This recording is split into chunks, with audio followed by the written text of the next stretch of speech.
Hi, my name is Patrick and I'm from RWTH Aachen University. This video presents the core idea of our paper on simultaneous computation with multiple prioritizations, as well as our numerical and physical experiments. The paper is a joint work with my colleague Julius Kahle and my PhD advisor Bassam Al-Rifai. In prioritized planning, agents plan in sequence. For the coupling graph on the left, where agent 1 has higher priority than agent 2, we see the computation order displayed by computation bars in the middle. So agent 1 computes before agent 2. The prioritization does not only determine the computation order, but also the solution quality. For this example with two agents, we can easily compute both possible prioritizations and find the optimal prioritization. However, finding the optimal prioritization is computationally intractable for larger systems, as the number of prioritizations can be as great as the factorial of the number of agents. Still, it is worthwhile to compute multiple prioritizations. And we noticed that there is idle time in this sequential computation. The core idea of this paper is to use this idle time to simultaneously compute multiple prioritizations. Now I want to generalize from agents to agent classes. So an agent class contains all agents that compute in parallel, while agents in different classes must compute in sequence. In general, we can consider as many prioritizations as we have agent classes. But not all prioritizations can be computed in parallel. So let's visualize this with a matrix in which the rows correspond to computations of an agent class and the columns correspond to a time slot during the time step in which the computation takes place. For example, this prioritization and this prioritization can be combined. These can be computed in parallel. This one, however, does not fit because agents would have to compute two prioritizations at the same time.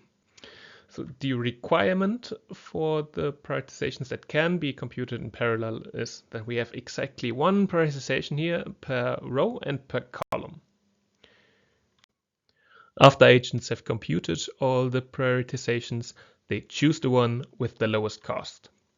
So let's look at some numerical experiments. The experiment contains 20 vehicles on a road network. Here in the image you can see colored lines which show predicted trajectories, and the couplings between vehicles are visualized with arrows. On the left we see a constant prioritization where every vehicle has a fixed priority throughout the experiment, and on the right you see the presented approach in action. Both experiment setups are exactly equal. But when I play the video now, you can see on the left vehicles very soon start to stop at the intersection and they cannot progress anymore. However, on the right, with our approach, vehicles can progress, they can merge and they can overtake, they can pass through the intersection. So it works very well in this experiment. We also conducted physical experiments. These took place in our cyber-physical mobility lab, which is an open source testbed for connected and automated vehicles. We see a combination with one of our previous works here, through which we limit the number of agent classes, and thus we limit the computation time to make real-time computation possible here. You can find the links to both the cyber-physical mobility lab and the referenced paper in the description of this video. So the video shows a recording of 10 vehicles which drive in our lab, and it's overlaid with the algorithm data. So you might notice that vehicles stop frequently in the experiment. That is due to the limited number of agent classes, and we solved this in a conservative manner.